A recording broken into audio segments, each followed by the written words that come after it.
தமிழகத்தில் இருந்து காங்கிரஸ் கட்சிக்கு வழங்கப்பட உள்ள இந்த ராஜ்யசபா சீட்டில் போட்டியிட போவர்கள் பீட்டர் அல்போன்சா, தங்கபாலுவா அல்லது திருநாவுக்கரசரா என்ற கேள்வி எழுந்திருக்கிறது. கடந்த முறை திருநாவுக்கரசருக்கு போட்டியிட வாய்ப்பு அளிக்கப்படாத சூழ்நிலையில் ராஜ்யசபா வாய்ப்பு திருநாவுக்கரசருக்கு வழங்குவதற்கான வாய்ப்பு அதிகமாக இருப்பதாகவும் கூறப்படுகிறது.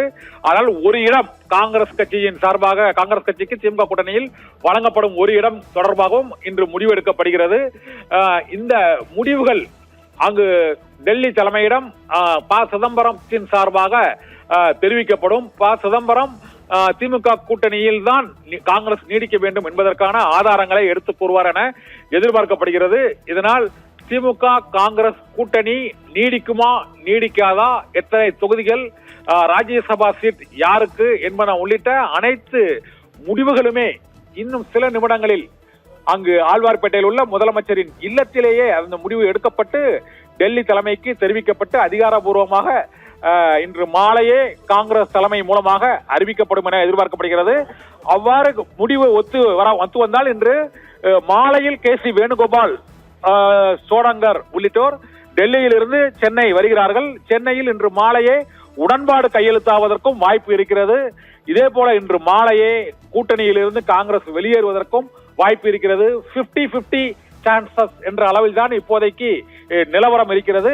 இந்த நிலைமை ப. சிதம்பரம் செல்வ பெருந்தகையின் பேச்சுக்கு பின்னர் மாறலாம் என எதிர்பார்க்கப்படுகிறது. 90% திமுக கூட்டணியில் தான் காங்கிரஸ் நீடிக்கும். ஒரு 10% காங்கிரஸ் திமுக கூட்டணியில் இருந்து வெளியேறுவதற்கான வாய்ப்புகள் இருக்கிறது என தெரிகிறது. முன்னதாக ஒரு 20 நிமிடங்களாக நுங்கம்பாக்கத்தில் உள்ள ப. சிதம்பரத்தின் இல்லத்தில் செல்வ பெருந்தகையும் ப. சிதம்பரமும் ஆலோசனை மேற்கொண்டார்கள். அப்போது திமுக தரப்பில் நாம் வைக்க வேண்டிய கோரிக்கைகள் மற்றும் அவர்கள் வைத்த நிபந்தனைகள், இதை எவ்வாறு சமரசமாக முடிப்பது என்பது குறித்து ப. சிதம்பரம் செல்வ பெருந்தகை ஆலோசனை நடத்தி இருக்கிறார்கள். ப. சிதம்பரம் காங்கிரஸ் கட்சியின் மூத்த தலைவர் மற்றும் தமிழ்நாடு காங்கிரஸ் தலைவர் செல்வ பெருந்தகை இருவரும் திமுக கூட்டணியை தொடர வேண்டும் என விரும்புவதால் இந்த பிரச்சனைக்கு அவர்கள் சாதகமான முடிவை எட்டுவார்கள். திமுக காங்கிரஸ் கூட்டணி தொடரும் வகையிலேயே இந்த முடிவை எட்டுவார்கள் எனதான் எதிர்பார்க்கப்படுகிறது. இருந்த போதிலும் டெல்லி தலைமை என்ன முடிவெடுக்கிறதோ அதற்கு கட்டுப்படுவோம் என்றுதான் அந்த கே.சி. வேணுகோபாலின் அந்த தனித்தனி காணொலி மற்றும் தொலைபேசி மூலமான ஆலோசனை கூட்டத்தில் அவர்கள் தெரிவித்திருப்பதாக கூறப்படுகிறது. இந்த கூட்டணி குழப்பங்களுக்கு இன்று மாலைக்குள் முடிவை ஏற்படுத்த வேண்டும் என திமுக தலைமை வலியுறுத்தி இருக்கிறது. என்றால் 5ஆம் தேதி மாநிலங்களவை தேர்தலுக்கான வேட்புமனு தொடங்க இருக்கிறது. அது ஒரே நாளில் அந்த வேட்புமனுவை தொடங்க உள்ள சூழ்நிலையில் இப்போது ஆழ்வார்பேட்டையில் உள்ள முதலமைச்சரின் இல்லத்திற்கு ப. சிதம்பரமும் செல்வ பெருந்தகையும் சென்று விட்டார்கள். இன்னும் சில நிமிடங்களில் அவர்களுக்கிடையேயான அந்த பேச்சுவார்த்தை நடைபெறும் என எதிர்பார்க்கப்படுகிறது. அந்த பேச்சுவார்த்தை ஆலோசனை கூட்டத்தில் எடுக்கப்படும் முடிவை டெல்லி தலைமைக்கு ப. சிதம்பரமே தெரிவிப்பார் என்று கருதப்படுகிறது. இப்போது நாம் அந்த பார்த்துக் கொண்டிருக்கக்கூடிய காட்சி அந்த நுங்கம்பாக்கத்திலிருந்து ஆழ்வார்பேட்டை செனட் ஆஃப் நகர் இல்லத்திற்கு செல்லக்கூடிய அந்த காட்சிகளை தான் இப்போது பார்த்து கொண்டிருக்கிறோம்.